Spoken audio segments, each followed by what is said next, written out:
Hello, everyone, and welcome back to yet another episode of the Eljay Johnsen Show, episode 101.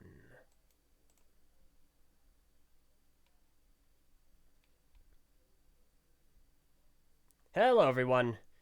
Finally, we're here. At least, I hope we're here. Let me know if everything's working. Let me know what you're seeing, what you're hearing, how it sounds. Things are horrendously janky today. Technical difficulties just through the wazoo. It's amazing that we're able to stream today. We'll go ahead and get into that in just a moment, but first, let me go ahead and say welcome back, everyone. The show has returned. This is the first episode in about a month, a little bit longer than I anticipated, but some news happened, which made me take pause. Regardless, we're here now. Let me go ahead and introduce my guest. You might remember him from episode 91, just 10 episodes ago, where he obviously ended up being such a fantastic guy, I had to have him back. Welcome, once again, Brian Saviano. Hello, LJ. Technical difficulties aside, we're here. I'm happy to be here talking to you about whatever topics may come up. They are quite spicy and juicy. I am very, very ready. Oh yeah, no, we're gonna have a good time. And again, everyone, let me know how it sounds, please. Let me know if everything's level, if you're hearing him, because I did a test and I heard him, but I want everyone to just give me a heads up. That'd be greatly appreciated. Okay. Want to make sure we're getting through to you as crystal clear and as buttery smooth as humanly possible for this Sunday night show. Exactly. And Sunday night is very applicable. So, let me go ahead and explain technical difficulties first. So, I stream using Streamlabs OBS. And it's a great program. I have been very happy with it. I much prefer it over what I was using, which was called XSplit. And it's been working great. Quite content, except for today. Because I tried to log in. How it works is you log into your YouTube account through OBS, and then you set up a particular stream, like a backdrop and images and so on and so forth. And you set up scenes. And they are tied to that account. Well, I was logged into the TTV account because I do a lot of streaming for that. And when I went to try and log into my account for this, it told me no, Google didn't want me to log in through OBS Streamlabs because I couldn't secure the account.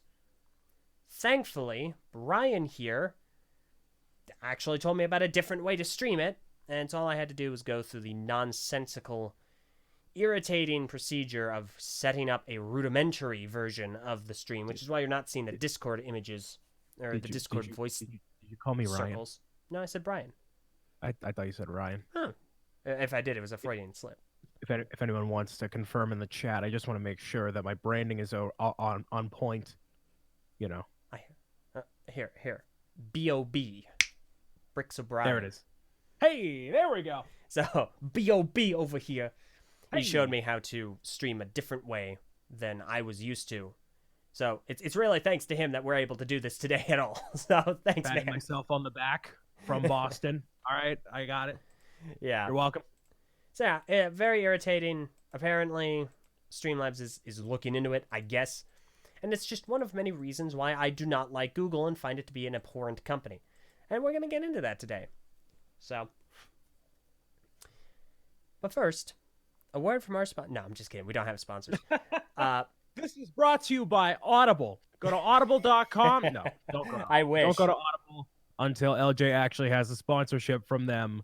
Not yet. That'd be cool. Not seeking any yet, but that would certainly be cool. Now, first, let's go ahead and see how you're doing. It's been easily over 10 weeks since you were here. A lot has happened. So how have you been, man? How's it been going? It's been incredibly busy, incredibly fun. Lots of stuff going on, both in the world of Bricks O'Brien and the world of the man Brian Saviano, as he is. But it's been very fun, and I'm glad that a lot of the newer releases for what I typically cover are done for the year, them being Luigi's Mansion 3 and Pokemon Sword and Shield. The bulk of that is done, so I can actually focus on enjoying my holidays and spending time with friends and family and all that, and building hopefully a lot of Lego. So obviously a lot of things in the realm of content creation have changed or Yeah. are in the process of changing over the course of the next couple of weeks here. So I think there's a lot going on that people are concerned about going into 2020, myself included. I think everyone who does this sort of thing a bit more, either full time or more seriously or more passionately about it. There's stuff that we gotta discuss and look into and just be prepared for into 2020. But honestly, I'm really looking forward to the next decade. It's been Oh yeah. actually 10 years that I've been doing video content creation, not for Bricks O'Brien or even the Brick Show or anything like that. Just, for me in general, being on the platform. So seeing all these changes happening going into this new decade is very fitting, like bookending a whole decade's worth of stuff going on. So Yeah. yeah. No, we've got a lot to talk about, and pretty obviously it's been covered by a lot of different people. What you're seeing on screen now is the logo, the, I guess, emblem or what have you. What is it? Logo? That's not right. Insignia, Insignia. There we go. For crest, the kinda.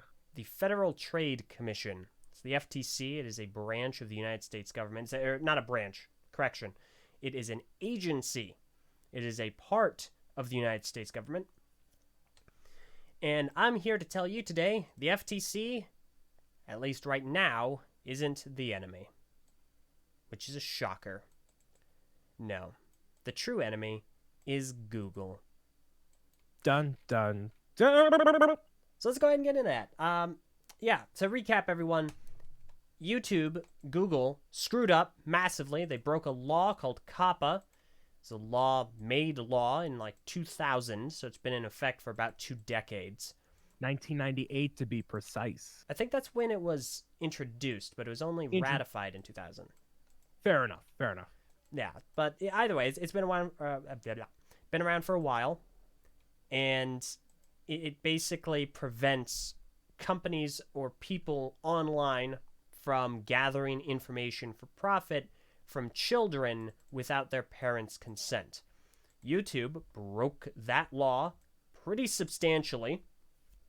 They knowingly collected data on children and went to toy companies, specifically Hasbro and Mattel, to say, hey, come advertise on our site. We've got all the kids there.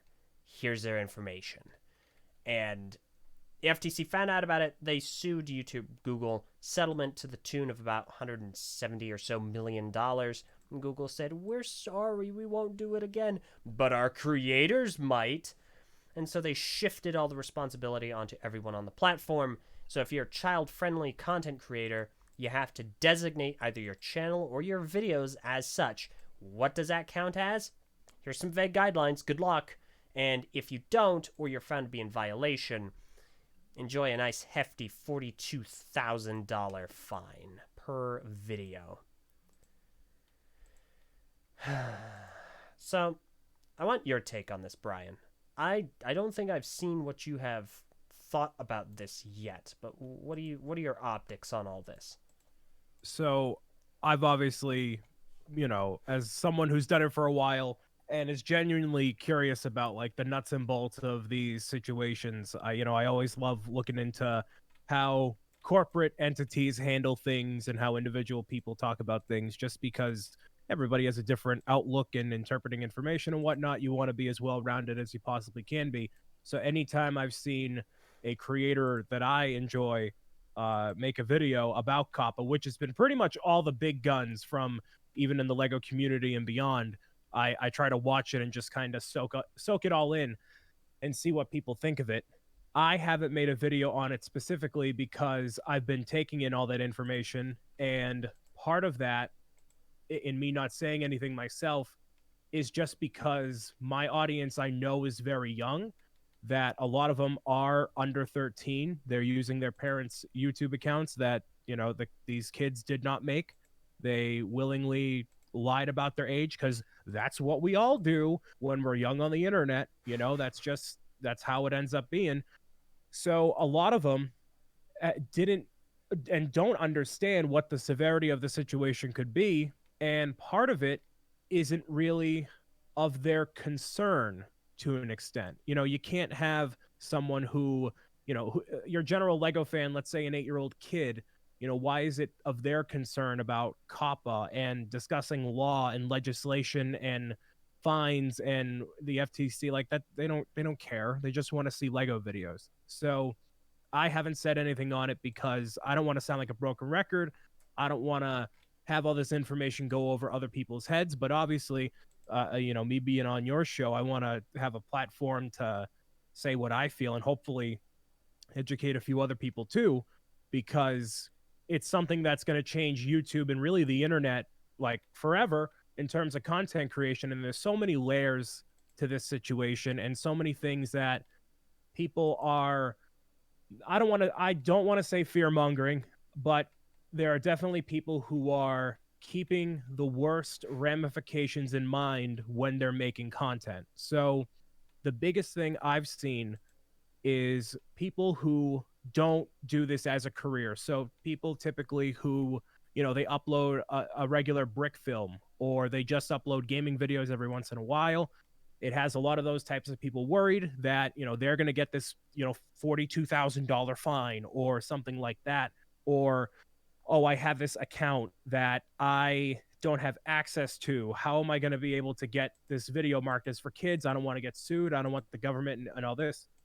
But the thing is, a lot of this comes from, I feel like, not the gaming sector or even people like Jang Bricks or Brick Vault or whoever, the main like, big entities like that. If you go onto YouTube Kids and you see the app, like the YouTube Kids app, and you see how many people are making videos specifically geared toward children, dressing up in various superhero outfits, Kinder Egg unboxing videos, things like that, that those type of videos very much so blur the line between, is this an advertisement or is this going to be, something that someone's making because they're passionate about it. I know my videos are not necessarily aimed for kids, although young kids really watch it. Is that something I make an effort to do? No, but a lot of the people that you see on the YouTube Kids app specifically, like certain videos appear there, like those videos you can tell are clearly for children, even though when you sign up for YouTube, you have to be 13-year-old to make an account. So that's what COPPA is trying to do. And a lot of people I'm seeing commenting on forums and other videos and whatnot, claiming that the FTC is a bad guy, that, COPPA is an awful law. It's not an awful law. It's meant to protect kids from companies manipulating them to buy things. Like, it's not a bad thing at all. It just needs to be more thoroughly outlined for the 21st century, because the internet, obviously, changing every single day. Back in the, let's say, the 1920s, your standard adult wasn't going to play with kids' toys. But here on the internet, we have 40, 50, 60, 80, 100-year-olds playing with Lego sets and making videos on them. So, like, the culture has just changed in general, and the legislation doesn't reflect, the wording of COPPA doesn't reflect that. If you have kids cereal in your video and you're talking about how you're eating kids cereal and you're enjoying it, well, is that marketed towards kids specifically? Well, what if you drop an F-bomb in that video, but technically, no, you swore, so it's not, wait, that's not for kids, but you're reviewing a kid's cereal, so is that for kids? And it's a whole mess of blurred lines and, not clear wording. There still needs to be things to be clarified before the end of the year. Hopefully that gets cleared up. I think a lot of the people that do this full time could see a massive drop in ad revenue and will be forced to do other things on other platforms or go to, regular jobs again, which I know many, many kids who watch content creators like they would watch Caillou on TV or Barney or whatever. Like, this upcoming generation is watching people like you and me, LJ, that are seeing us as main forms of entertainment, But now with things like COPPA not being thoroughly outlined and executed properly, that could totally change, and that could change kids' lives and they don't even know it, and who knows what they would go to next. So Yeah. that's an overall, like, there's so many nuts and bolts to this situation, but that's my overall, like, thoughts right at the wall there. Yeah. No, I think obviously enough that gets a lot of the meat and potatoes kind of out of the way. And I think you've hit on a really good point. The legislation is fine. It's acceptable. Mhm. It serves a purpose that isn't necessarily, it's not bad. You No, know, not at all. I think that it is good to have the legislation so that you prevent predatory companies like Google from preying on children's data. I think that's perfectly reasonable. However, you're also right in saying it hasn't caught up with the times. And I feel like that can be applied to a lot of legislation in the United States. Not to get political, because we don't do that on this show, but it does apply. A lot of legislation is a bit outdated and hasn't exactly kept up too well with a lot of the modern times and a lot of technology. Because who could have expected people would be making their own livelihoods, their businesses, off of making videos on YouTube, a website which 15 years ago didn't exist. Right. So it was unforeseen. However, it does need to catch up. And this is one of those instances because, like you were saying, for me, I make content for everyone. I've always made content for everyone. I don't swear in them. It's open to everyone. However, yes, at the end of the day, it has a focus on Lego. What are Lego? They're toys. But that doesn't mean that I direct my content toward children, which I don't. It's for everyone. So what does that, what does that mean? What does it mean for me? What does it mean for you? There have been a lot of reactions to this. You've had folks like Just Too Good, who's a huge creator in the Lego sphere, saying, well, I'm going to start swearing in my videos. And that way, I it's don't not. think that's the answer, though. It's not. It's that is a. I really. Oh man. No, go ahead. Go ahead. That's not the answer, because it doesn't matter if you swear. If you say, all right, hello, FTC, I'm going to drop 7 swears in the beginning of my video. Therefore, this video is not for children. You're still talking about Lego. Yeah. As much as you would like to think, and this is just to like the community at large, I guess, as much as the plus 13 / adult fan base would like to think that Lego isn't a kid's toy, trust me, it's a kid's toy. It doesn't matter. Like, you are referring to these little plastic figurines that are, and blocks that build into various things that is marketed towards children. You're seeing advertisements on Cartoon Network and Nickelodeon, etc. Like, that doesn't take away from the content, the visual. This is a kid's toy in the video. Like, you know, like maybe The Simpsons is like a fine, like a blurred line from like, okay, well, is this a kid's episode that a kid could watch? And then like you have a theme like Stranger Things. Well, is this technically directed towards kids because kids die in the show and all this other stuff? But Lego is still a kid's toy. Swearing won't matter at all. Not even a little bit. No, not at all. And that's what a lot of people need to understand. And I mean, Just Too Good. He's great. I'd like to think that we're friends. I've met him. I went to Toronto with him.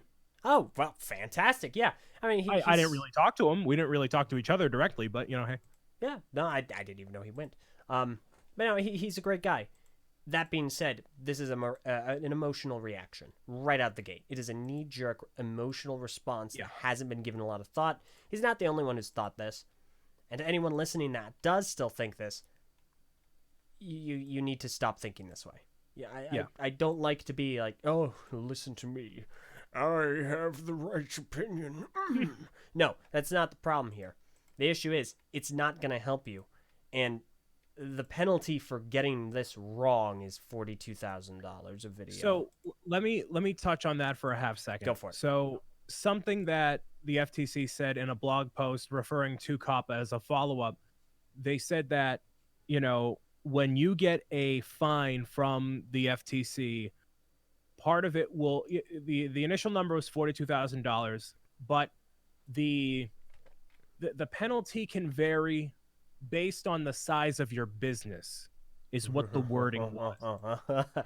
So but the thing is, LJ, if you bring in, let's say hypothetically $100 in ad revenue from all your videos and throughout a year, and all your videos get dinged, they're not going to fine you $42,000 because they're not trying. I would like to believe that the FTC isn't looking to ruin the lives of people who can't afford to make a mistake like that, who aren't the people who are unwilling, like not knowing that they're doing this thing wrong. Like, they're not going to say, all right, well, Maniac for Bricks, you need to pay 42 grand because you mismarked one video. Gotcha. Zing. Like, it's not, I like to think it's not that. It's for the people who are willingly going out there and trying to manipulate kids. And if you're making $100 million a year off of advertising directly to kids when you're not supposed to, then you'll get a fine that reflects that amount accordingly. So I think $42,000 is the absolute worst case scenario. If you are Google or Amazon or whoever, then that could be it. But for Joe Schmoes, you're not going to get an email that says, hey, you messed up and owe 42 grand. Like, that's not, I just don't believe that's going to happen. I think that's unrealistic. And I think that it's unfeasible for the FTC to go after every single little creator. They're going to go after probably people they have in mind, or like, I don't know what the process would be, but there are hundreds of thousands of people who have uploaded videos that could be marked as for kids or not for kids or whatever. So to go through and sift through all of it, like, that's a tough task that no robot can solve. Not YouTube's algorithm, not anyone's algorithm. That is an incredibly fair clarification and a good one to make. However, I definitely don't want to try it. No. I don't want to risk it. Right? Of course, you shouldn't risk it because you want to make sure that you're upholding your end of the law as a citizen. You don't want to go out there and you say, all right, but I'm willingly going to mark these videos, even though I know that this video is meant for a 5-year-old. It's not for kids. I'm going to mark it as such. Well, then if something does happen, then what's your ground to stand on? Yeah. You're just trying to be an edgelord, or you're trying to be, like, I don't know what your point would be. You're trying to stick it to the FTC. Good luck. Like, there are bigger fish than you that could, no.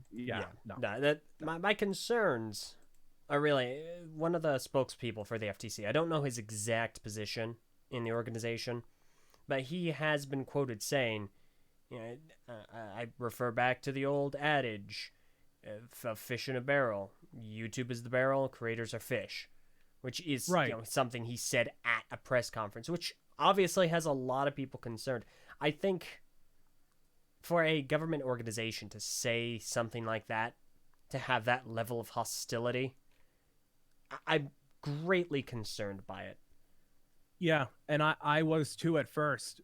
I think that the type of people that he is talking about, and this is just me, trying to interpret the situation and like read into the way he said it. If he has only ever seen the type of people that are intentionally manipulating kids, and there are thousands of those type of creators out there, then yes, it is like shooting fish in a barrel, because there's so many of those who are purposefully making this content that should not be, directed at kids. But when it comes down to people like, let's say, again, the Joe Schmo who's just doing whatever, like, I don't think it applies as much to them, because I would like to think they're not going after everyone. They're trying to get everyone to pay, this amount of money. If everyone who had ever made an infraction, either, willingly or unwillingly, got, fined for mismarking a video,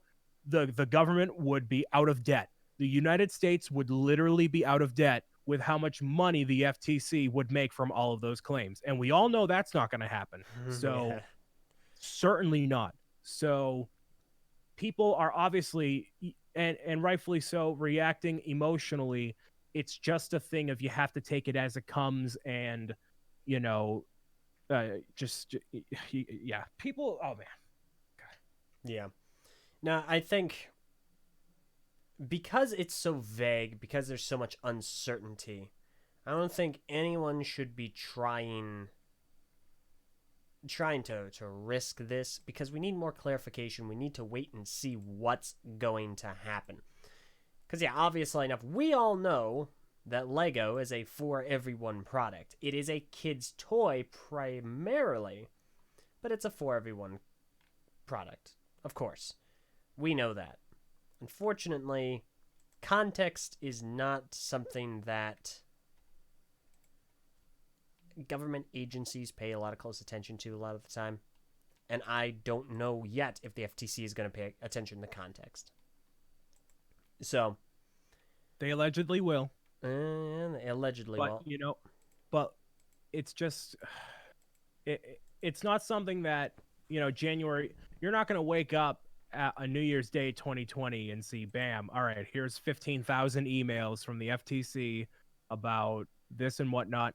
What I can almost guarantee you what's going to happen is January 1st is going to hit. Everyone's going to be like, all right, let's see what happens. And somebody out there is going to be made an example of. yeah. Someone who either, didn't, not someone who is a regular person, not someone who is just like uploading, not like a 10-year-old kid uploading gaming videos and accidentally not marking it. Somebody who is willingly like, okay, I don't want to see my ad revenue drop, but here we go. We're going to mark it as not for kids, even though it is for kids. Whatever. We'll take the risk because And some people would absolutely do that. you know who I think that's going to be? You can name drop if you want to, LJ. I commend you. Go for it. Logan Paul. Oh, and you know what? Perfect example. So he is a big enough name that the FTC should and probably does know about him individually. They probably, LJ, as much as I love you, they probably don't know about the Eljay Johnsen Show or Bricks O'Brien. I'm fine with that. I'm pretty okay with that. And you know what? I am too. So like, someone's going to get made an example of, and then you're going to see all the news articles on all these different websites about, this is what can happen. And then that's going to get drawn out and people are going to get scared again. And then people are going to try to, fall in line with this thing again. And it's something that I think is absolutely going to get edited throughout the 2020s, and new things are going to pop up, new issues like all throughout, because the thing is, COPPA will not be, and I think it's a bigger issue in general. COPPA will not be the nail in the coffin for content creators on the internet, because people clearly want this type of content. So you think back 50 years ago, you had television, you had radio, you had whatever, where everybody was so tuned in to only a few specific news channels and outlets and whatnot. Now, when you go on YouTube and Twitch and Facebook and wherever, you have all these different forms of entertainment, all these different forms of media that people want to see. And it's one of the way, just because of COPPA, something is going to happen. I don't know what exactly that means. Will people go exclusively to Twitch or to Facebook? Or I have no idea. But people love watching people who are independent content creators who do this sort of stuff. They don't want, a company's input. They don't want, the puppet masters with these other creators being the puppets. Like, you want these independent one-off things, and that's what I feel like your show is. It's like, you're getting your own opinion out there, you're talking to all these other people, but if you were under control of, let's say, Lego, you couldn't say whatever you wanted to say. You'd have to have an agenda and a blah blah blah blah blah. Yeah. So people want this type of stuff, and it's gonna happen no matter what. It's just a matter of where and how much of that people can feasibly make. But COPPA is not going to be the end of it. People are claiming that it's going to be the end of it for a lot of people, which it might be, but not for everyone. There's going to be people out there for sure. Yeah. I think that, there are, if you're persistent enough in this hobby, then it's definitely not the end. Because what marking it as kids content does, it definitely sucks because it really removes a lot of your interaction with your community. You get comments removed. Yeah. You can't save a video to watch later. You can't like it or dislike it. Excuse me. It basically shadow bans the video, and so it's very frustrating. The whole thing is frustrating, especially because I've been hearing that YouTube actually had the choice, the option of adding a third option for channels and videos. The third option was mixed audience. Right. They could have done that. I don't know what that would be, but they absolutely could have done that. See, the thing that frustrates me the most about all this isn't COPPA. Like, a lot of people, I still see a lot of people, even someone in the chat going, COPPA, why? It's not COPPA. No. The law didn't do this to creators like... It's being a little goofy. It happened